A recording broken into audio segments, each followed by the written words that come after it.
Welcome to Telestream webinar series. Today's session is brought to you by Telestream IQ and is focused on the importance of video quality monitoring for OTT streaming service providers. My name is Ali Hodjat. I'm the Director of Product Marketing at Telestream IQ. I'll be your host for today's webinar. We have an exciting agenda for you today, and we have two guests who will join me for today's discussion. We will hear from my colleague at Telestream, Stephen Shaw, first about why is it important to do video quality monitoring and monitor network performance for OTT streaming workflows. And then we will meet Reggie Goodwin from Mediacom, which is one of our customers. And basically Reggie will share his perspective on how Telestream IQ video quality monitoring was beneficial for them in their journey from cable to streaming platforms. Before we start, let me go over a few housekeeping and logistics. You can find interactive tools in the upper right corner of your player. For best viewing experience, we recommend that you use wired connection and close any non-essential programs. And finally, be aware that we will have the VOD version of this webinar available after the session via the same link you connected to use to access this event.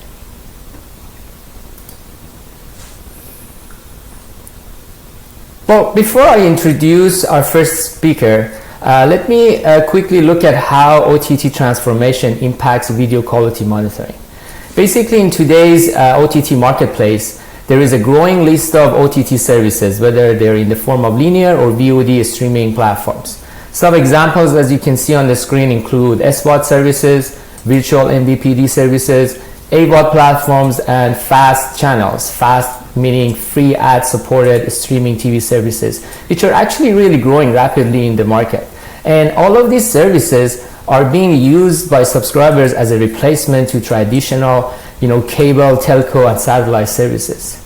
So when you look at some recent estimates, Juniper Research actually forecasted that OTT video subscription will pass 2 billion users or subscribers by 2025 worldwide. That's a huge number.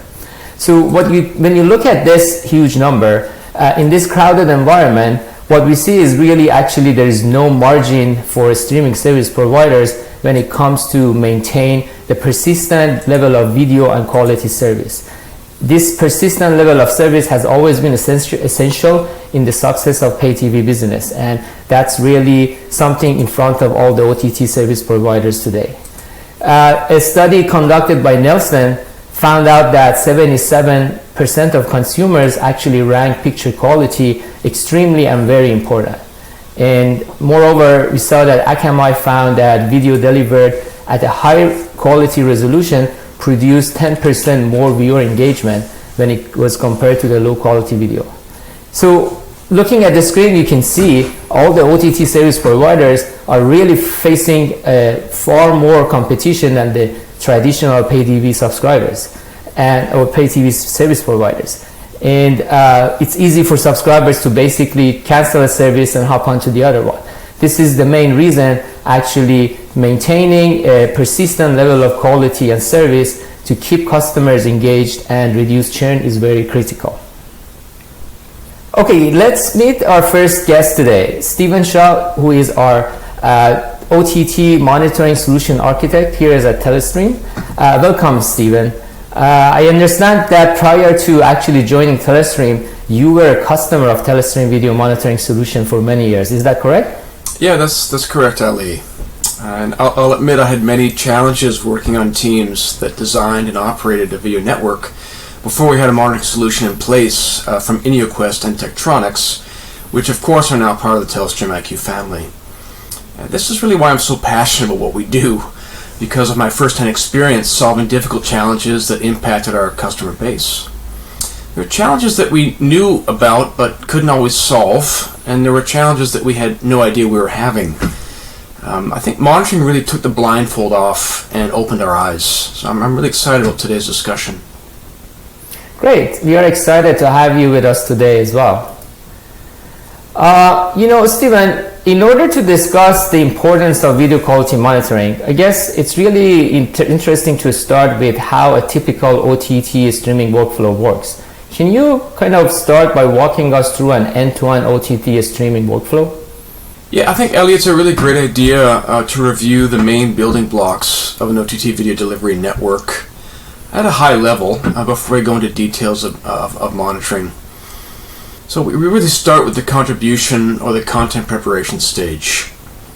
So where video content is received from various possible sources and where it's encoded into the ABR stack, multiple bit rates and resolutions allow an in-client player to continue streaming when network conditions change, of course.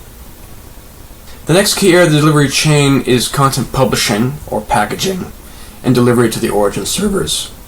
It should be noted that some networks have dedicated packagers and others have this function built directly into encoders or origins themselves. But regardless, this is where a key conversion takes place between protocols. The conversion from a multicast or unicast UDP transport stream to ABR protocols such as HLS, Dash, or Smooth. It's during this conversion that we see the manifest created and media files created. If there's ad insertion at play, we may also see additional components in the publishing architecture to support manipulation of the manifest for dynamic ads, for example. Once content's been packaged into the chosen ABR format, it gets published to the origin server where it resides until something in the CDN asks for it. Live content will get purged after a configured amount of time, normally about 60 to 90 seconds, but could be a few hours depending. And VOD content will typically remain on the server until a set date. The CDN has a role of caching content close to the end user. Caches help spread out the volume and demand of end client requests and help to keep content as close as possible to the end user. When an end client in a certain region requests content to play, it requests content from a nearby caching server. If the cache already has this content, it will be passed along to the end client. If it doesn't, it will request it from upstream mid-tier caches or origin servers and then send it back downstream to the end client. It's a really dynamic system that plays a critical role in the delivery of ABR content. Of course, the final leg of delivery is what we call the last mile. It's effectively the pipe that delivers all internet content to a customer, video or otherwise. Great. Stephen, this was interesting. So you showed us the end-to-end workflow. Now, what are some of the key metrics that need to be monitored as the content travels from one point to the other in the video distribution chain? Sure. So the fundamentals of an effective solution are built on what I could describe as the 3 pillars of monitoring. This includes not only key metrics on how the content looks and how it sounds, but also how it's distributed through the network. The final pillar sheds light on availability and performance of media content and supporting elements in the control plane. By gathering and leveraging deep metrics on these fundamentals, it puts a team in a really powerful position to understand what's happening and ultimately to make informed decisions. Great. So now that we understand the whole workflow and we understand the 3 pillars of video monitoring, can you tell us some examples of what could go wrong in an end-to-end workflow? Sure. So, let's be honest. Creating, operating, and maintaining a complex and sophisticated video network is very difficult to do well and really easy to do poorly. Video networks typically consist of a multi-vendor environment with many moving parts, with multiple different teams supporting it. Technology is changing at a much faster pace than ever before. With so many dependencies and variables along this critical path, it's extremely difficult to know what's really happening to end clients who are consuming the final product. So let's look at a really common use case of poor video or poor audio quality. In most cases, the content looks bad because it's poorly encoded or because something is happening within the delivery network that's impacting quality. To an end customer, the concept of poor quality is very simple. The video looks bad. The potential reasons behind this complaint, however, can be numerous. Is this issue local to a specific region? Is the issue more broader in scope and occurring further upstream? Is the incoming source to blame? Where do we start? There are many other customer impacting cases, of course, such as interruptions like buffering or failed starts, and the same difficulty in finding that root cause applies. To understand what's going on and where, you need the right data, you need it from the right spot, and you need it presented in a way that's effective and makes sense. Many supporting teams end up chasing their tails, so to speak, to troubleshoot and isolate a root cause. It's not uncommon for their focus to be way off base and in the wrong area. This wastes time and money, and it results in angry business owners and lost customers. My first question to someone who cares about their video service is, how do you want to learn about your customer impacting problems? Reactively, through the pain of customer churn and social media disasters, or proactively with tangible data? When things are going badly, people want answers. It's very common for people to assume that the domain they control is fine, and that the issue must reside elsewhere. If nothing is found on the first pass, everything must be good, right? I checked the logs, they look fine. Challenging issues can involve many different teams and drag on for months or longer with no end in sight. People get stuck in the pain without answers, or worse, they become apathetic and accepting of ongoing issues and begin to think, well, this is just how it is, there's nothing we can do. It doesn't have to be this way. A good monitoring solution provides visibility and therefore power. Power for teams to have awareness, power to get answers and stop spinning, power to challenge internal and external teams and vendors with real objective data, and most importantly, power to collect actual proof that can't be ignored. Deep analysis gives us the power to pinpoint and narrow the search for the root cause, resulting in better collaboration between those involved, a faster resolution time, and of course, happier end customers. A trap that many people fall into when they don't have monitoring is this perception that everything is fine. If the operational teams aren't complaining and our end customers aren't complaining, then everything must be good. I don't need monitoring. But today, with so many options for viewing content, if customers complain, they only do so when things get really bad. And more often than not, they just leave, or they put up with things until something better comes along. The reality is that things are happening every day, and they go unnoticed, unless a great monitoring solution is in place to tell you about it. The video network is a really complex beast that requires regular maintenance and constant changes of all elements. We typically see best practices for operational teams that include strict embargoes on changes. A good monitoring solution becomes an integrated part of this change control process. Teams use monitoring to baseline where things are, and then after making changes required, they proactively validate the changes have had no negative impact. They don't wait for their end customers to discover problems. For this reason, we find monitoring solutions in lab and testing environments, not only in production. Wow. Thank you, Stephen. This was very insightful. Now let's talk about how service providers can implement a successful strategy for OTT video quality monitoring. I remember you said the source of content in the OTT streaming workflow is actually the contribution feed that will be input to the encoders. Can you walk us through what contribution feed monitoring is and why is it important? Yeah, absolutely. So contribution feed monitoring refers to a deep analysis needed on video sources that encoders are ingesting to create the ABR stack for each asset or program. I would also include the post-encoder output as part of this coverage, as ultimately the encoded ABR video is the final contribution of content into the network. This is a really critical area, as any impairments can impact all viewers. Post-encoder monitoring is an absolute must. Once video reaches this point, visual and audio quality is fixed. Nothing else in the network downstream can change or alter the encoded output. A publisher can't create poor-looking video. It simply packages it into HLS, Dash, or Smooth. And the same applies to the CDN. It either passes the ABR content along as expected, or it doesn't. Both of these components have no idea what the video looks like or sounds like. They will happily process poor-looking video, such as frozen or black screen, and pass that along to the end client. The end client player itself actually has no means of assessing quality. It simply presents whatever it receives. So therefore, the ability to decode and analyze video and audio quality for impairments is crucial if we care about our video service. Most encoders have difficulties when issues arise on the input, which is why we monitor peer encoder feeds as well as post. Aside from video and audio quality, this monitoring point allows us to assess key data used for ad insertion, closed captioning, and subtitles, and regulatory concerns for audio loudness. Okay, that's great. Now, the next step in the workflow after contribution feed is the content distribution, right? So can you explain what are some of the important factors of monitoring strategy that needs to be considered regarding the content distribution? Sure, so the content distribution, or the CDN, is the next step in the chain. It includes the origin servers and caches, and potentially mid-tier caches as well. The origin could be considered the heart of the CDN, as it has the key role in providing content to the geographic region it serves.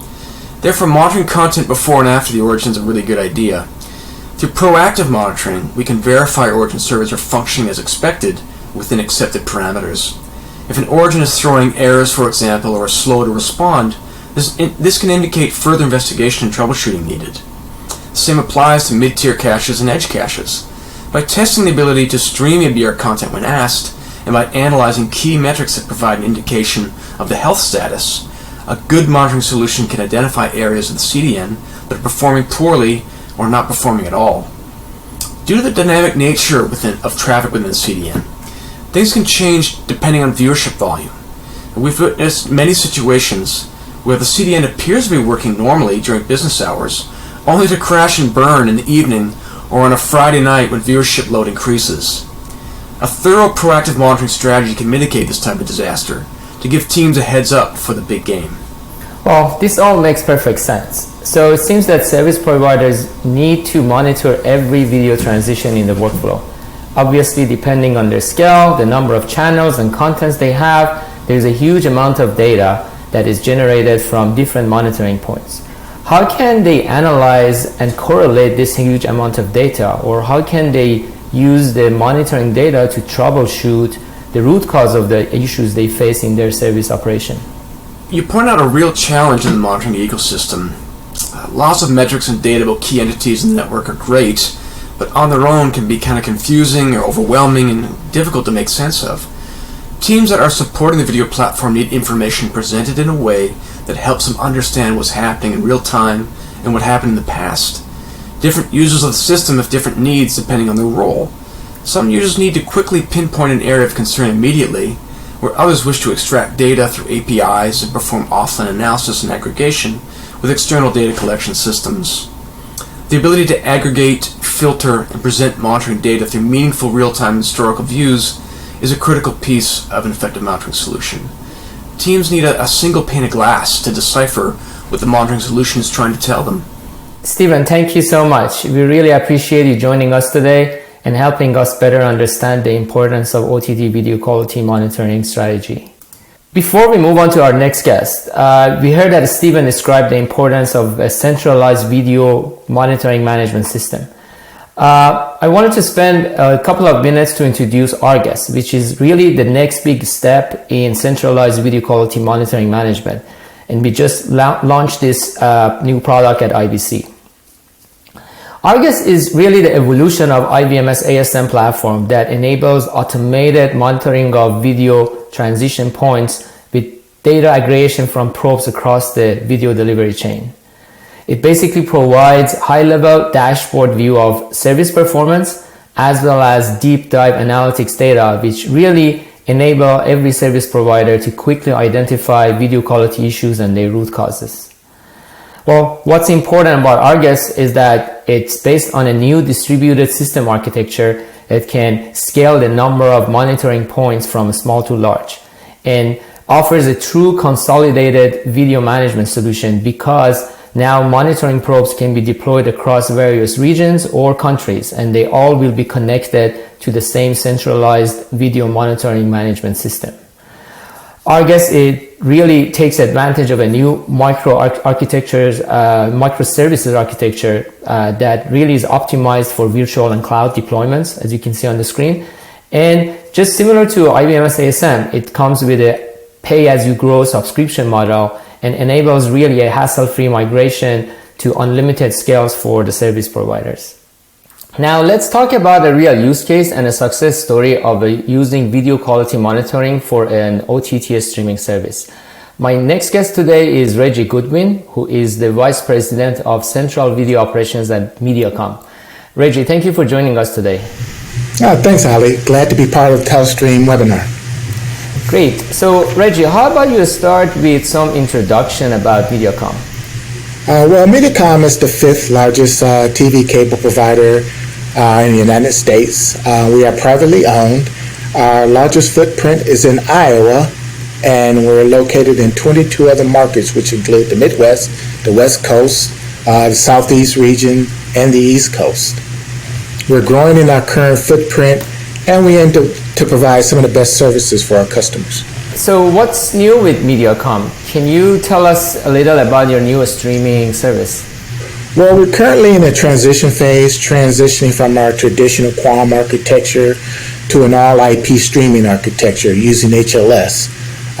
We're finishing up our trial phase, and we're rolling it out into production in Iowa, which is our biggest market, and we'll continue to expand from there. So why is Mediacom investing in this transition to streaming, and what are some of the goals that you want to accomplish? Well, this transition addresses 4 primary goals. The first one is basically our customers are dictating how they want to consume video services today, and we're trying to respond to that by transitioning to a more efficient streaming service. This shift will actually put us in better competitive ground with the new market entrants and that are focused on pure streaming services. And then with our current infrastructure and resources, we will be able to offer attractive bundles that suit our users' preferences. Another goal is about the quality with focus on 2 aspects. Moving to streaming allows us to provide a better video experience versus the QAM architecture with higher video quality resolution for the growing number of 4K devices. And by managing the end-to-end service for our customers, we have a greater visibility into the quality of their quality of experience. So when things are going as planned, we can be alerted right away and can respond proactively. We can manage quality, managing quality can give us a competitive advantage and hopefully reduce the churn to our other streaming providers. Finally, this change allows us to be nimble, making updates quickly when newer video technologies emerge, and we'll be able to keep pace with shifts to 4K and even 8K streaming devices in the future. Great, thanks Reggie.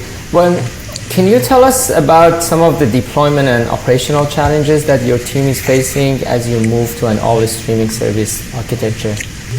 Sure. With the new launch of any new technology, there are challenges. I'll focus here on a few noteworthy challenges that Telestream IQ Solutions helped us out with. Of course, when first launching new solutions, especially one as big as a shift to OTT streaming, the biggest challenge is integration. Integration with different vendors and making everything work together well. Our goal is to be able to identify where the problem exists during the integration phase and then go back to that particular vendor so they can make the changes to address the issues. The second challenge is getting everyone in the organization to see what's going on with the video services.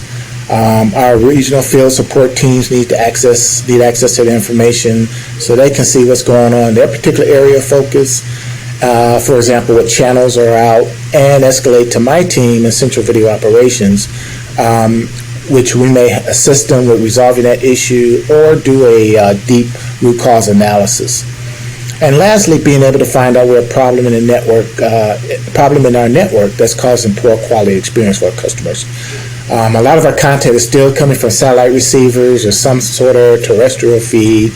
It's all UDP traffic, which is very sensitive to packet drops. So being able to identify where we're having issues with packet drops over the network and make sure we have a clean network to deliver video without any freezing or macro blocking or anything like that, that's a challenge. And with the shift from traditional QAM architecture to high-speed data delivery, there's some new visibility needed to identify issues that might arise over our data network. And basically to address these challenges, we need the proper monitoring equipment and visibility to identify these issues that's going to be in our streaming platform. Video quality monitoring allows us to help identify where in our network we're having an issue and work proactively with our vendors and internal departments to resolve these issues. Great, this is very interesting. So can you also tell our audience how much you have used Telestream IQ Solutions and in your flow basically how it has been able to help you overcome some of the challenges and issues that you just mentioned? Well, Telestream's IQ video monitoring system goes a long way in addressing visibility and correlating problems. The system pulls data from all the different probes and is and allows us to look at the issues, basically our whole market in one single pane of glass. It's a key focus in our head-end monitoring wall. Everyone from across the operations team has access to the centralized system, and at a glance it tells us basically overall how our monitoring system is doing. The centralized management system allows us to look at all the channels in one spot and see what they're doing. When a problem happens, my team can just click on the channel and drill down to all the additional information they need to troubleshoot. For example, we can see what the input of the stream looks like, and if it's clean, but if it's not coming out of a specific device with a lot of errors, we can go back to that particular vendor and show them the error. And on top of the real-time monitoring, we make daily use of the availability reporting to see if there's any underlying issues that require additional attention. Great, thanks, Reggie. Now let's talk about the results and outcome when using video quality monitoring solutions. So tell us some of the benefits you gain throughout this process when using Telestream IQ solutions. The Telestream IQ solutions was a big help in identifying issues with streams down to the IP flow and network delivery level.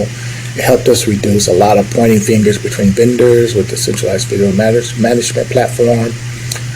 We can provide a snapshot of what's going on. We can point out the actual errors we're receiving, and Telestream IQ was a big help in resolving those type of problems. Another major advantage of using the solution is that it helped us figure out what's useful for us.